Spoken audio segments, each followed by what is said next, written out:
For today's video guys, time check 1:06 a.m. Nagising ako ng 12 midnight mga mima. Hindi ako makatulog kasi nga nag-diet ako ngayon. Hindi ako kumain ngayong gabi. So ganyan ako mag-diet mga mima since dati pa. Nagda-diet ako, hindi ako kumakain kapag gabi. Pero kapag umaga, kahit anong kainin mo pwede. Kasi sa gabi mga mima, yung katawan natin nagre-relax lang, hindi tayo kumikilos. So yung parang yung tiyan natin, basta ganun mga yung technique ko. Tapos so eto, gagawa ako ng lemon juice para inumin ko ngayon hanggang mamaya pagising ko, kung makatulog ako ulit.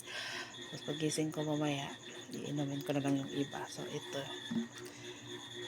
isang butter, tapos lalagay ko ng 4 na lemon. Tapos lalagyan ko lang siya ng konting sugar. So yun naman guys. After nito, matutulog na ako mga mima. Kasi yung ulo ko sumasakit na naman. So yun naman guys. Thank you for watching. Bye!